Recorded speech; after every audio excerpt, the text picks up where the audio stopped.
Hey guys, welcome to this segment of Relationship Red Flags in Life, specifically friends. In some ways, this friend thing is the most important category. You might say, "What? More important than marriage or family?" Well, I'm not talking about specific individuals. Certainly, a marriage choice of who you pick to marry is probably the biggest, most important individual relationship decision.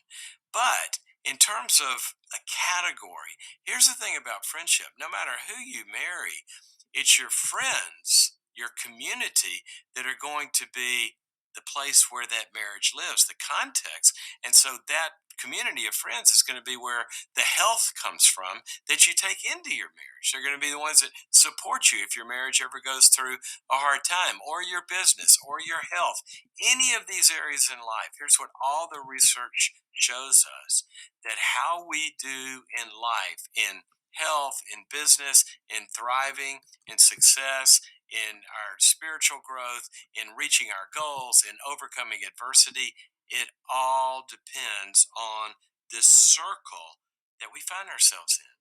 Because what we find is that health is contagious, and so is sickness. And so it's very, very important that you look at this community of friends. So I'm going to talk about red flags in a couple of categories. One is the village itself, kind of that big group. Like, in this thing we call your community, there's some certain things that you want in that community. And then we're going to talk about individual traits. But here's again what the research shows: that how healthy you are, how much money you make, whether or not you reach your goals, etc., it's going to depend on who you surround yourself with. Now, I like to think of our community of friends kind of in a handful of circles, maybe four, because what all the research shows us: that you're going to become pretty much like the people that you surround yourself with, your community that you're closest to. So think of these four categories. There's sort of like this big group that would call, like, this is your friends list. Let's say the biggest party that you have, this is the invitee list. Maybe it's a wedding, or maybe it's a Christmas party or something like that. But this is sort of like, the big group. You're not really, really close to everybody in there. You're not the same amount of closeness to everybody in there, but you're part of a community. Now, past that, there's probably a smaller number, maybe 18 or 20 people or so, that are kind of your ones you see the most, the ones you're closer to. Maybe that's the circle that comes to your birthday party. I don't know what the right example is, but from the big community, there's this more familiar group where you're more current on each other's lives and where you are and where you're headed. And then there's a smaller subset of that. That might be the group that you find yourself in the hospital and they come and hang out there.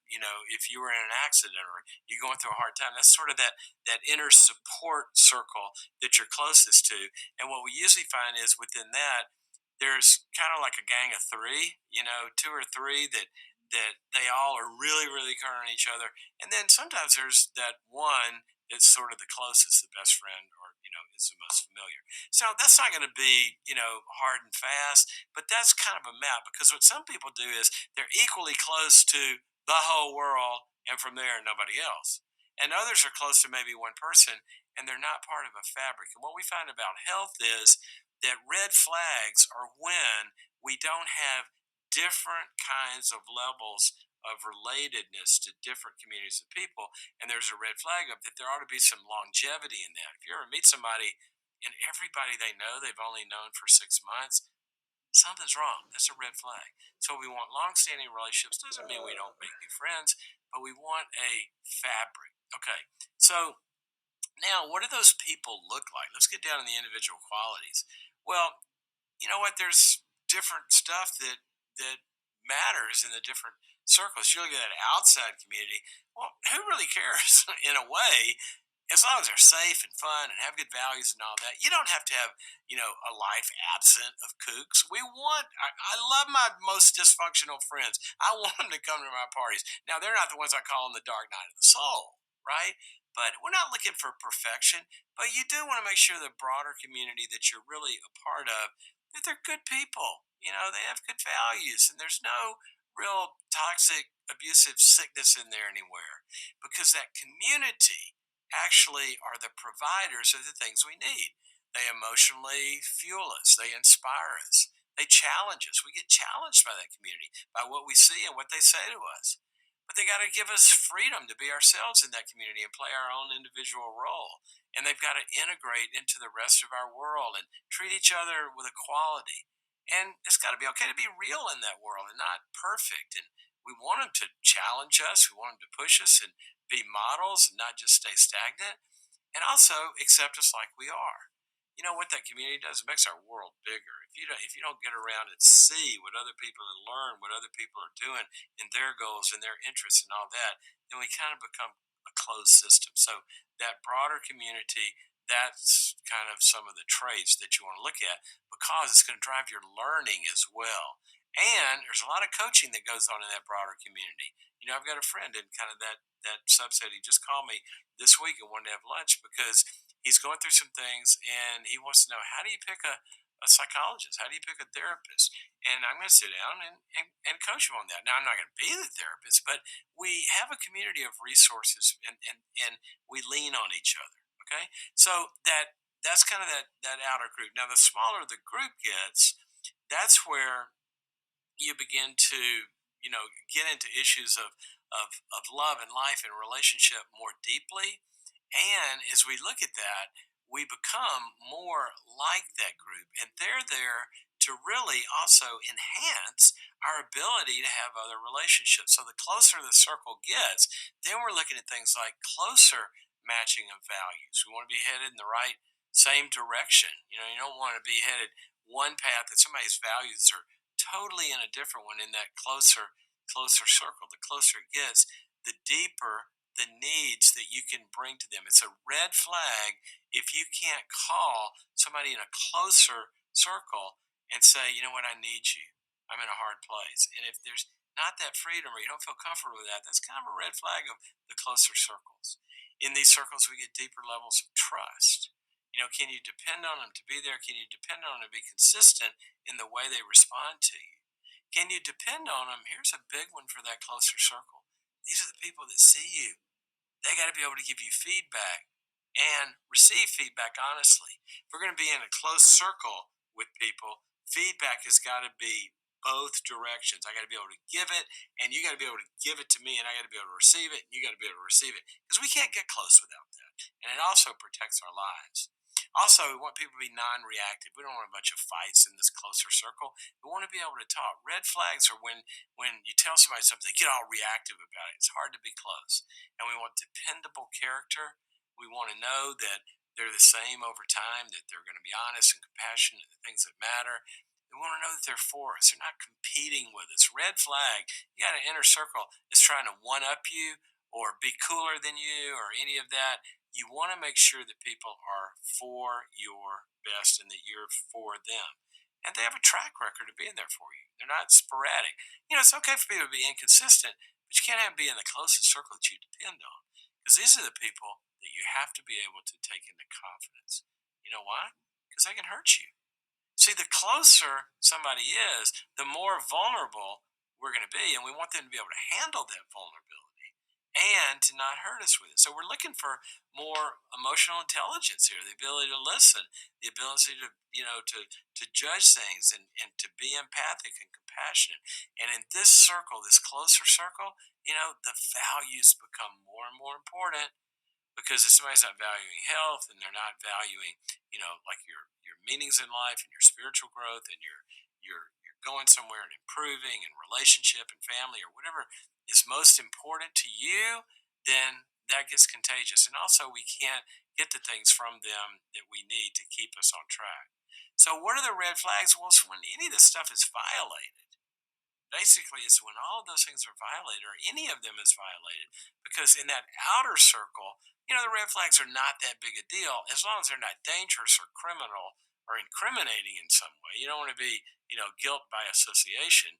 But we got to make sure that, in that outer circle, what you're just looking for is goodness. So, a lack of safety is a red flag, criminal activity, drugs, all that kind of stuff. You just want to look for goodness. And that circle should be life enhancing. It's a red flag if somebody's just kind of taking up space in that community. That life is about, that building community. It's about enjoying your friends and having them enjoy you. So remember, even in the outer circle, though, values are important. That direction setting is still important because that stuff is contagious. Now, when you get to the inner circles, that smaller group of the 18 or the 10 or even the 3 or the 1, then here's what happens. That's where there's more familiarity and there's more connection. Okay? Where there's more familiarity and there's more connection, there's also more contagion. Now, contagion's a good thing. See, I want to catch it. If you're getting healthier, I want to catch that from you. But I'm also more. There's more familiarity, and I can catch more from people that I'm close to. Have you ever noticed when, like, a flu goes through a preschool? What happens? Well, everybody there kind of gets it because it's contagious, but they have a lot of contact. So in the closer circles, that's where we got to be careful. So here's some red flags: trust violations. A confidence betrayal. You're going to be vulnerable. You don't want to have confidence betrayals or trust violations, duplicity, where somebody's two faced, or they're lying to you, or they're divisive. Again, the values piece is huge. Values violations are really, really, really, really big red flags here. You don't want sickness and addiction and stuff like that moving into this inner circle. And when you see it, the inner circle ought to be helping each other with it. Any kind of hurtfulness to you or anybody else in the inner circle, that's got to be called out. That's a red flag. Lying again, non truthfulness. How about this one? In that inner circle, kind of ganging up. Sometimes you get people and they get, three against one, or they triangulate. They go talk about this person to somebody else. That kind of ganging up or triangulation in your inner circle, you don't want to have it. You don't want to have competitiveness either. Come on, guys, we're having a good time in life. We don't have to do the one upsmanship in our most inner circles. Get all that stuff outside. Image consciousness. Ugh, hate that one.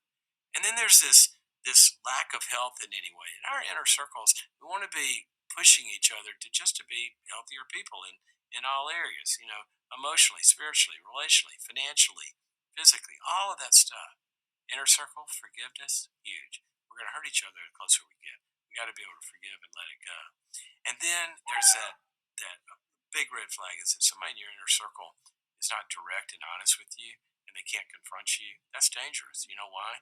Because who else is going to tell me? You know, if I had a big problem and I can't see it, I need the people that are closest to me to tell me because that's where the most help is and they see it the best. Control issues, big red flag. Somebody in your inner circle trying to mold you into their image or control your life. Not good.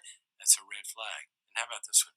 I mentioned image consciousness, that narcissism, where somebody in an inner circle, they want to be better than everybody else and be cool and be admired and all that. And you can see it kind of playing the image thing. That's not where good health happens. Big one is if somebody stays in denial and they can't take feedback, that's not going to go anywhere. Or if they're critical instead of learning, we want people to give us feedback, and so we can learn. That's where learning takes place. But if they're critical, just putting us down, not good. Another one you don't want in the inner circle is the politician. They got an agenda. They're trying to impose some kind of agenda or some kind of direction on the group, or they're being the sheriff. How about that one? Where they come into self righteousness, they're gonna, tell everybody when they think somebody's good or bad. And then you know what? You get into that closest circle. That closest circle gets so important. That's where red flags would be a breakdown of vulnerability, where somebody's not being vulnerable with you anymore in your closest, most intimate circle, or you can't be vulnerable with them for some reason, or a breakdown of accessibility. Our closest circle need to be accessible.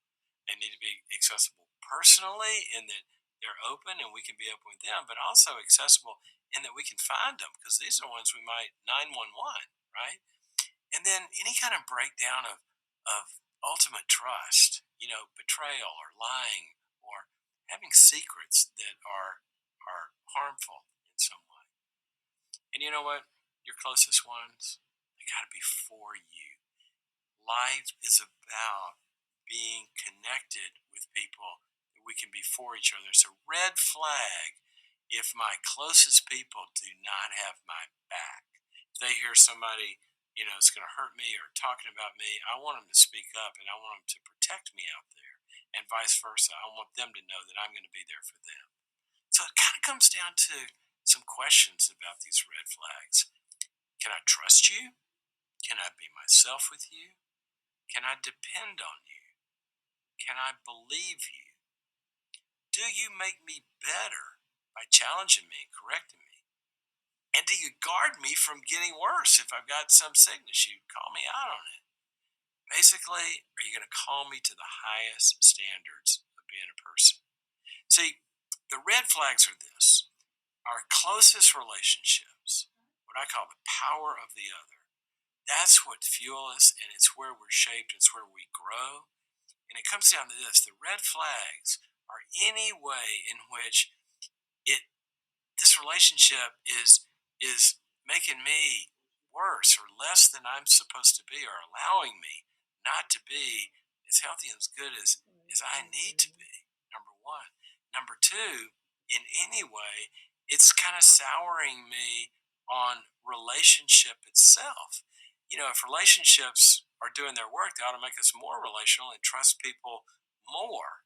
And then the third category is that these relationships should be helping me become the person that I was created to be, the real me, instead of trying to mold me into the culture or the image of that group. Our community should help us become the most that God created us to be, not being formed in whatever this group wants us to be.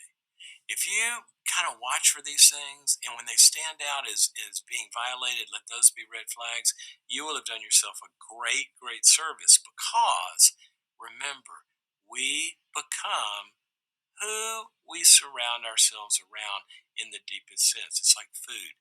We take it in. We're meant to take it in from each other. So make sure you learn the red flags and you watch out for them. And when you see one, doesn't mean the relationship has to be over. It means we address it.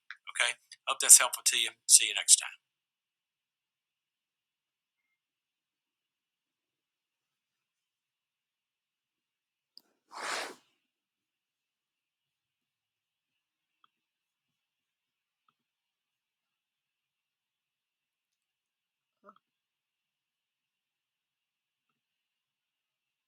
Hey guys, welcome to Relationship Red Flags in Life. And this session is on your spouse or lifelong partner or any other significant, serious relationship. So, how do you know how you're doing? What's a red flag? Something we really need to address versus something we can kind of let go and not see as that important. That's a crucial distinction. Here's how I define it. When you're dealing with a red flag that should be looked at, that's something that can actually deteriorate a relationship over time. It's like you don't ignore termites because it eats away at the fabric of what holds a relationship together. So, we're going to hop into a bunch of these to watch for. The first one is a breakdown in the connection itself. It's where you find yourself in some way feeling alone in a relationship. And that's not meaning that sometimes you don't feel like you're by yourself or you're having time alone or solitude. What it means is that more and more in a relationship, that you're having this experience of feeling not connected with, not understood, not listened to. When you can't take certain parts of yourself to the person, it leads to something very dangerous in a relationship called compartmentalization. It's where if you can't connect these parts with each other and talk about them and share them and be vulnerable about them, then that part starts to live a kind of a life of its own apart from the relationship. And that's different than having your own interests in this and the other, because those could be shared even though they're not experienced together. You're connected with them, right? We're talking about aspects of yourself that have no home in the relationship, at least to even talk about.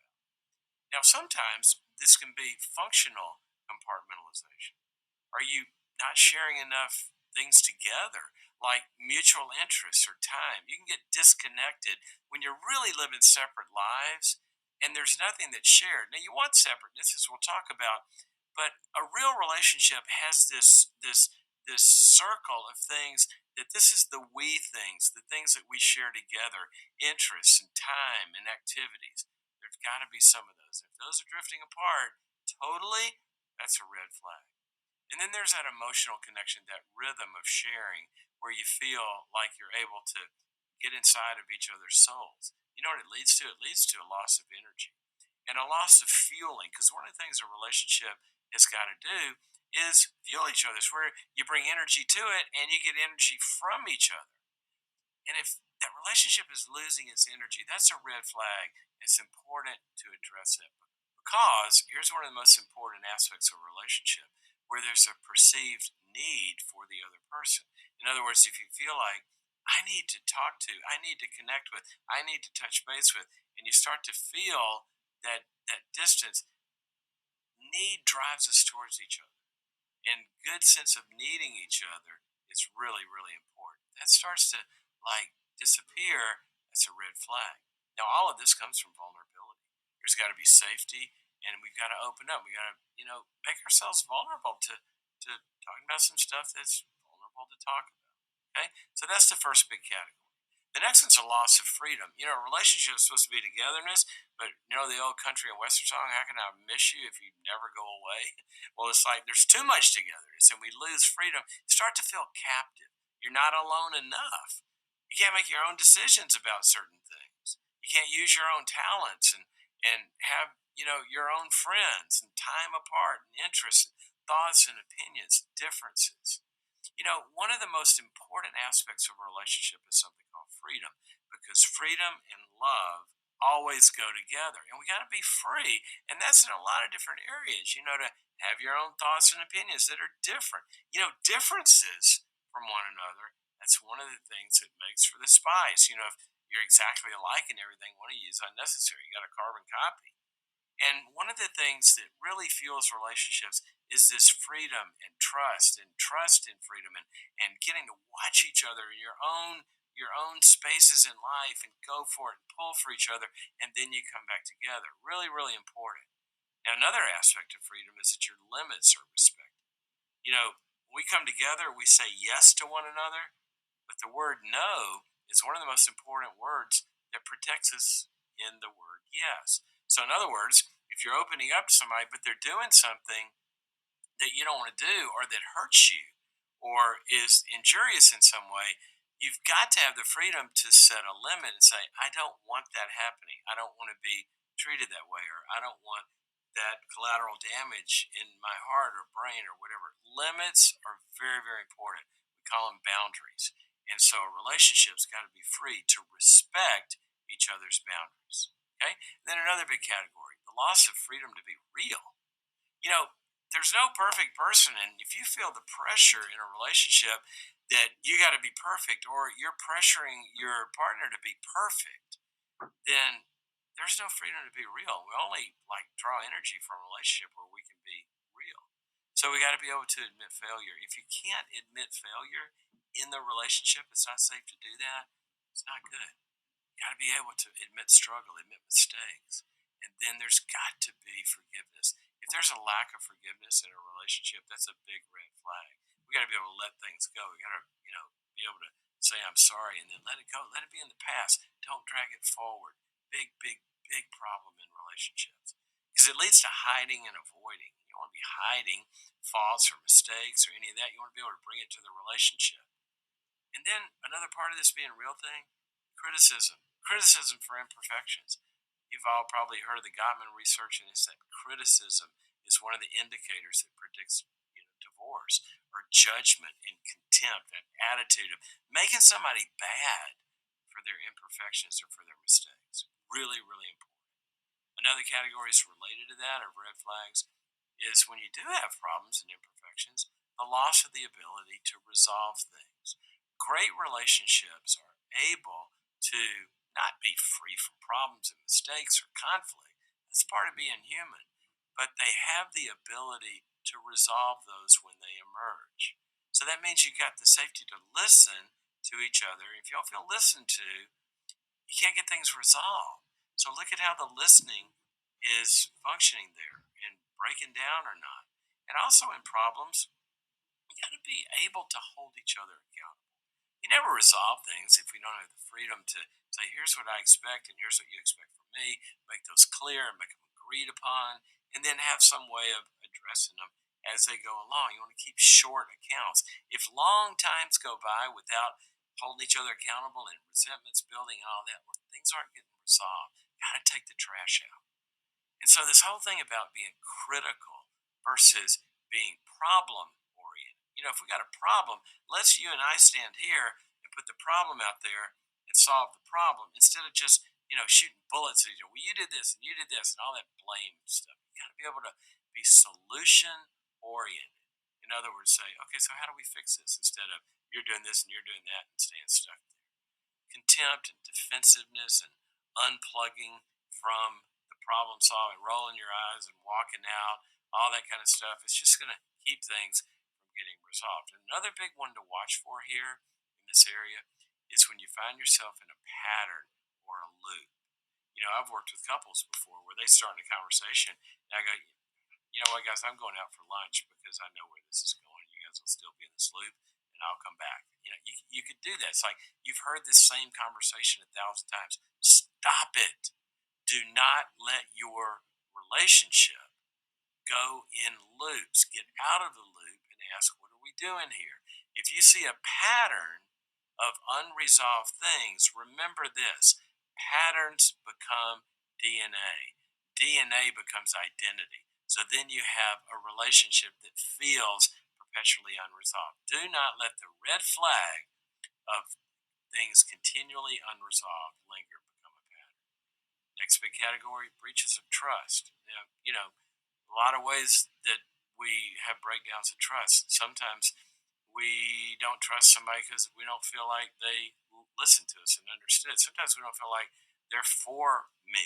We feel like they're just for themselves and their own interests, or not for the relationship, or they're not working on the abilities to be able to deliver, what I'm depending on you to do, or character flaws that just, lying and cheating and stealing and things like that, or a track record of doing what you say you're going to do and be dependable. All those things about trust. Trust fuels investment in any area of life. And so it's going to fuel investment in a relationship. The more that you can trust each other, then that's really important. Trust means I can be careless. I don't have to watch my back. I don't have to check up on you. I was talking to a friend the other day. She's checking up on her boyfriend on Instagram because she doesn't trust him with, connecting with an ex relationship. You don't want to be in a place where you're having to guard your back. Talk about breaches of trust and find ways to resolve those. And then the next category is this: the loss of challenge to grow. A relationship, one of the great things about a relationship is it keeps us from being stagnant in life. It pushes us. You want to be in your relationship in a place where you guys are challenging each other. Come on, you can go there. Come on, we can talk about this. Come on, we can reach that goal. Come on, we can, and that good kind of push. And not an overwhelming one, but the good kind of push where we challenge each other to be a better person. I can't tell you how many times in successful couple scenarios where I've talked to people about what's one of the things that makes their relationship work well, where they've said, you know what, the thing is, when I'm with him or if I'm with her, I just know I'm always going to be growing. They challenge me as a person. That keeps us alive. That's how we learn.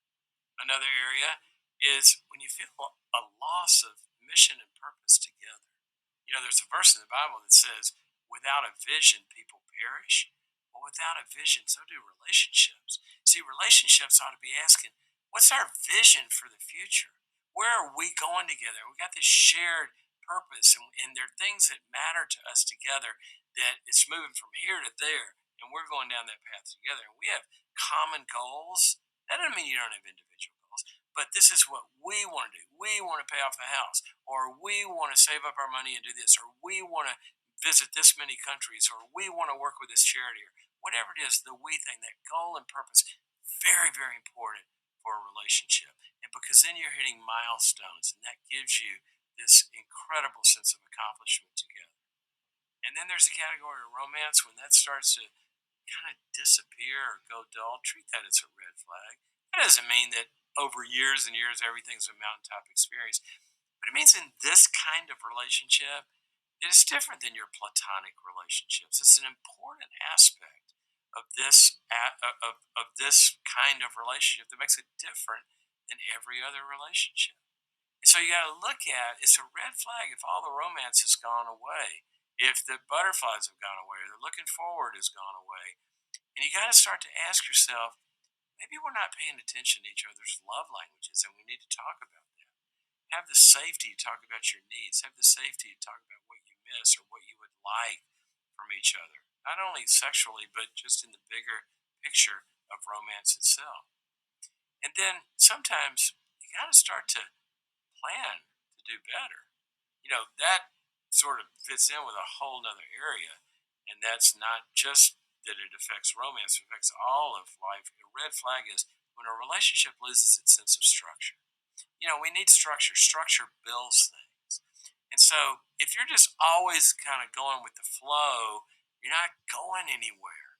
I like to see couples look at their calendar and structure. If we want to have, by the end of the year, we want to have certain things built in our relationship, then we're going to need a date night every week, or we're going to need a night away every quarter, or we're going to structure a learning experience and join a group together.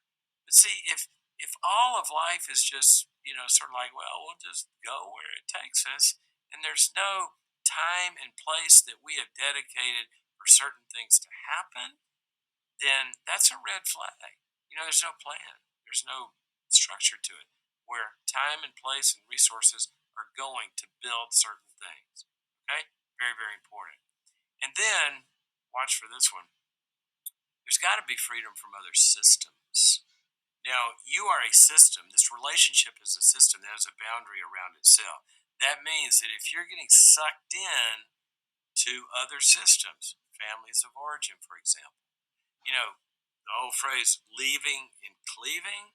Well, leaving meant you're supposed to, when somebody walks down the altar, what do they do?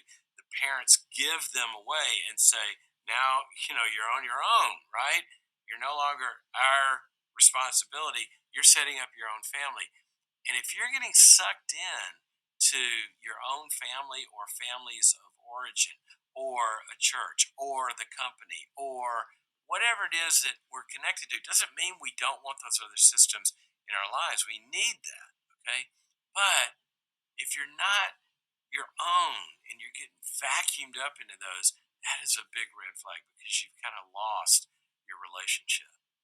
And then another aspect of that is that when we're getting sucked into that, we can actually get disconnected in our own spiritual values, our own life values, where relationships need to be connected on. Values give us the foundation, and couples that aren't going through what do we really value, what's important to us, what are we going to protect, and what are we going to not get sucked into that gets us off of our own values and direction setters in life. Very, very important. Another red flag with that, which is kind of the opposite, is you don't want to get unplugged from outside community and these other systems as well. If your relationship kidnaps you, takes you away from friends, we need to be plugged in to a community without losing the identity of the relationship. It does take a village to have a good relationship. You need friends, you need community, and you need community that's healthy and for the relationship and supports it because you're going to go through times where your relationship, not just individually, but your relationship needs that village. Okay, so those are some red flags. Here's what I would encourage you to do. All of those happen kind of here and there, but you know the difference when, like, you had a day where you felt disconnected versus you have a season where you feel disconnected. You have a day where you didn't resolve problems versus that becomes a season where you're not solving problems. Those are the cancers. Okay, you brush your teeth every day, right? You clean it out and get the stuff gone. But if it sits in there for 6 months, you're going to have a cavity. That's what I don't want happening. I want you to use this list. These are red flags. If we're seeing this enough, this is something we're going to be proactive to address. And address it on your own if you can. But if you can't, get some help. We all need other people observing us, speaking in, and helping us. It's the power of the other, even in our own relationship. Okay? So, hope that helps. See you next time.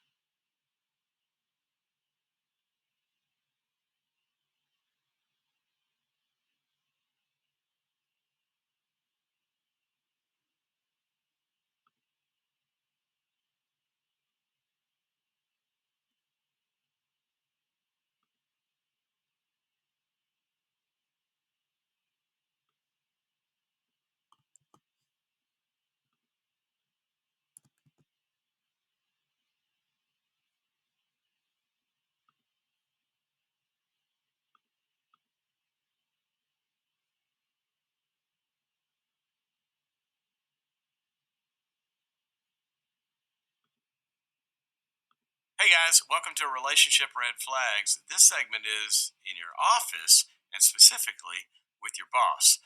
Now, some of you are going, "Oh no, my boss," and some of you are going, "Oh, I love my boss," which is the deal because that's how bosses range. They range from good and bad and everything else. But here's what we know: it's one of the most important relationships in your life because you spend so much time at work. And one of the big problems is sometimes psychologically, a boss starts to have a perceived imbalance of power over your life. Now, I say perceive because it's really not like that, which we'll get to. But here's what it feels like. It feels like this boss has control over many things that influence your well-being, like your livelihood, whether or not you can pay the rent or the mortgage. So really, you might feel like they can control whether you get to stay in your house or your apartment. What about your food? What you eat? What about your thoughts about yourself? Whether you're doing a good job or not, whether you're succeeding or failing. We all have to feel like we're doing well in life. And sometimes it feels like the boss has the power of that. Your meaning and purpose. Are they giving you something meaningful to do? See, they can also send you down an energy time and trail and talent time and trail of engagement that doesn't mean anything to you and it starts to erode your spirit over time. Do they keep you in a learning environment? Do you feel like you're learning and growing? We need to feel like we're growing in order to be thriving in life, or we can feel stagnant. So, overall, there's this feeling of what's it like to be there? And are they in control of that? And so, here's why I say it's a perceived power imbalance. Because it's really not true. Okay. A relationship with the boss, you got to get this in your head from day one. A boss does not have control over any of those things. You do. What a boss relationship is a contractual relationship that two adults have entered into to fulfill certain needs, right? You have a need for certain things, employment, this, that, and the other. They have a need for certain things, utilize your gifts, all that kind of stuff. But you've got to get in a place from day one where you go to a boss relationship not as a child to a parent, but as two adults. Now, obviously, there's a power imbalance in terms of the role. They do have authority over being able to hire you and fire you and tell you what to do and all that kind of stuff. But I'm talking about in your head. So you got to get there first. All right. So here's some of the red flags and things you might want to address as not being good because if these things are happening, it's going to start to erode and it's really, really important to fix that. Okay. Now remember, you have two very different ways to address boss problems as the child or as an adult. So as we're moving through that, just keep that in mind. Okay, so what's the first red flag? It's a feeling of being disconnected. One of the red flags of a boss relationship gone awry is if you begin to feel like you're kind of in it by yourself. That means while all bosses are different in terms of the cadence of how much they interact with you or check in on you or whatever, when it's not going well, it's when you feel like you've been left out to sea and you can't even, no radio contact. You're kind of off the grid and lost. Now, here's the thing: don't confuse a boss giving you autonomy and appropriately delegating and not telling you everything that they can do with isolation. You know, if your boss expects you to do your job without them having to tell you every move to make, that's great. That's actually what you want. But there needs to be a match between what's expected for you to do on your own without him or her and what their role is to play in that. So you want to look at, do I feel like I'm out there all alone and I'm needing things that I'm not getting from my boss? Because that can make you feel invisible or anonymous or not needed. Okay, the second red flag, a lack of clarity. First of all, you need to feel clear about the roles and expectations between you and your boss. What does he or she expect from you? Is that confusing? Or what do you expect from them? Has that ever been really talked about? And if you're always wondering, what's the role here? How does this boss me relationship work? That's a red flag. We need to have more clarity because that drives performance and it lowers confusion. Another one is clarity about unrealistic expectations. Maybe they want you to work 24/7, 7 days a week, and that just doesn't work. And that kind of clarity should be there. What is expected? Sometimes it's an hourly thing, other times they don't have any time expectations. They just want you to meet certain objectives. But clarity is what's important. So, clarity about direction. In other words, now we got the roles and we know certain expectations. Am I clear on where we're headed? For us to really be free to run with our talents and lower confusion and function as well as we can, gotta know what direction I'm supposed to be going in. So is your boss setting clear direction for you? That's a big red flag if you don't feel like where you're going. The next one, how about control? One of the things we need more than anything is we need freedom to act. We need freedom to use our gifts, and we need freedom to be the best that we can. Sometimes what bosses do is they get over in your headspace, right? And they're micromanaging is the word you hear a lot, or not giving you freedom instead of defining for you, okay, here's a yard I want you to play in. I want you to go do it the best way you can, and I'll evaluate you according to the results, right? But you got to have freedom. And so if that's a red flag where you feel like you're not free to do the things you need to do to get your job done, that's a big one. Another, lack of overall clarity of the whole mission and priorities. We talked about direction, but that direction ought to fit into a larger mission. And what are the priorities here? If everything's important, nothing is. And so what you want to know in your boss relationship is what's really at the highest priority list of our mission and what we're trying to do. That gives you a consistent direction. And then when we get to some of the way it feels there, how about feeling safe?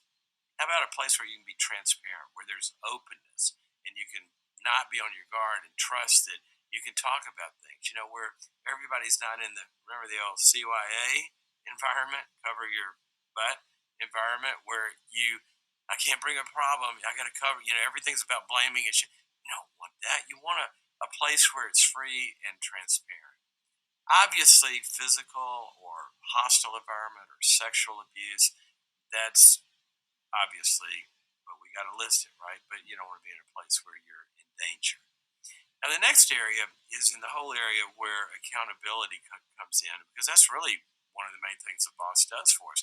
And accountability is one of the most positive things you can have in a boss environment, but it's got to work in a certain way. So here's some accountability red flag problems. One is a lack of clear expectations of performance. Okay, you want to know what he or she is expecting in your performance, and number two, that those are aligned and agreed upon between the two of you. If your boss is expecting one thing and you think something else is expected, you're headed for clashes. So is your boss sitting down and saying, here's what I expect, and are we both agreed and get that clear? Then, after we agree on that, how are we going to inspect it? What do we care about? What are the measures that we're going to inspect that tell us how we're doing it? And then after that, how are we going to stay on top of it? See, we don't want surprises. We want ongoing feedback. And you and your boss should talk about a cadence of here's what we're going to be inspecting, here's what we're going to be looking at, and here's kind of how it's going to go. We're going to have a weekly meeting, or we'll touch base, 15 minutes every day, or whatever the cadence is. We got to know what that is. And then the accountability ought to lead you into not a spanking mode, but a problem solving mode. See, accountability is like an altimeter on an airplane. It should tell us where we are so we can get things right. It should be ongoing, not at the end. And some bosses really need to learn that it's a red flag for leaving all this stuff in a confusing mode.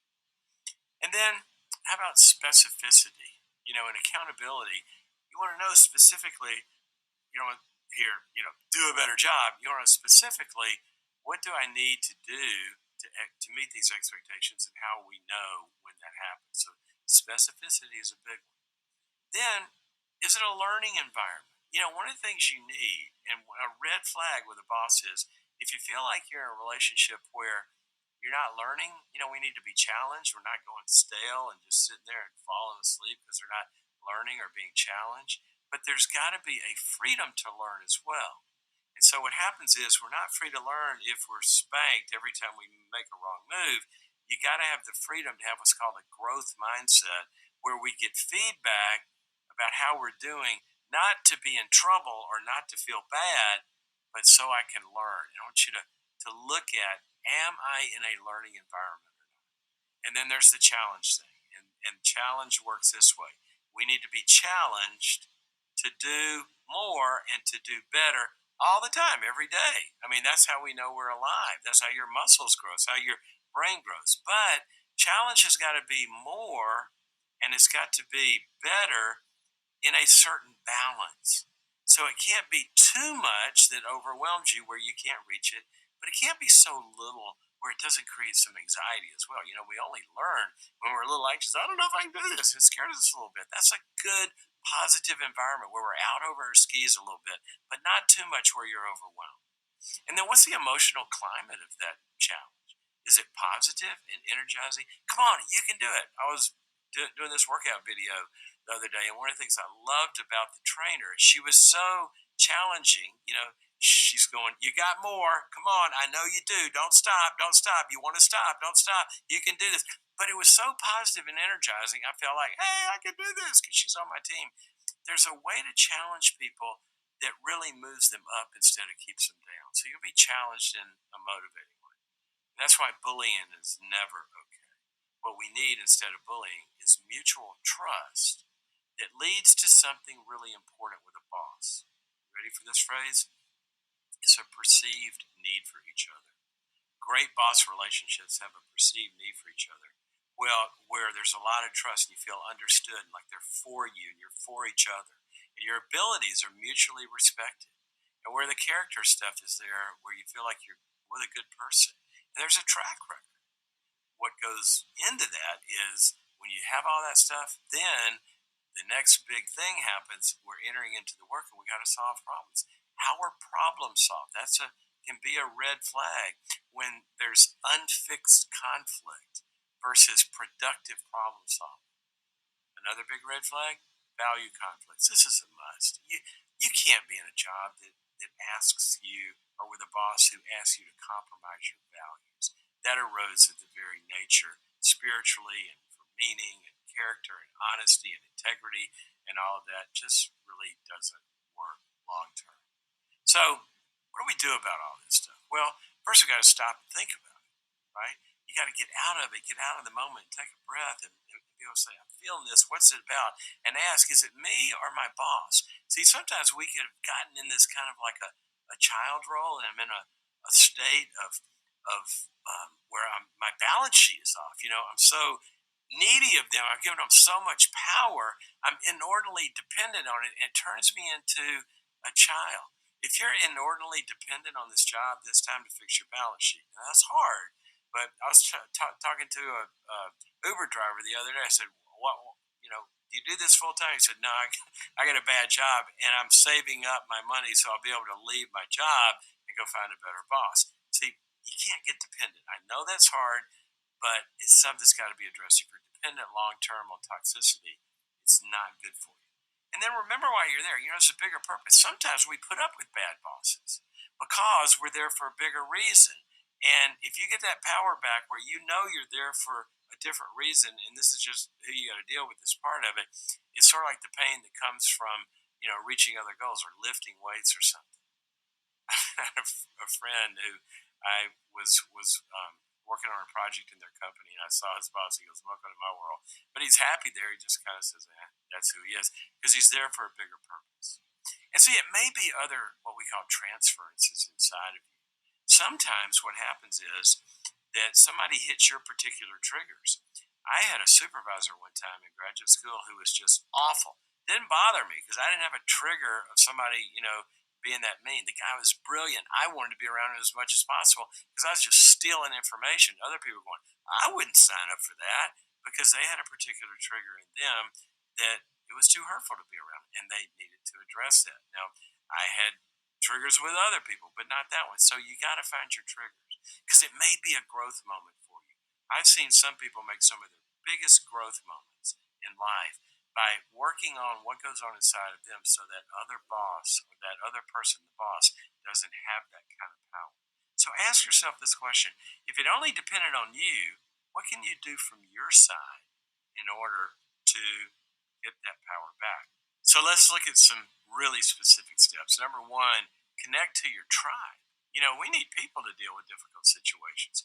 Inside the office, you can connect there. Don't be a gossip or a divisive way, but talk with somebody that understands it to help get some input and ask, do you see it the same way? Is this me? Or do y'all feel the same thing? Am I contributing to this problem in some way?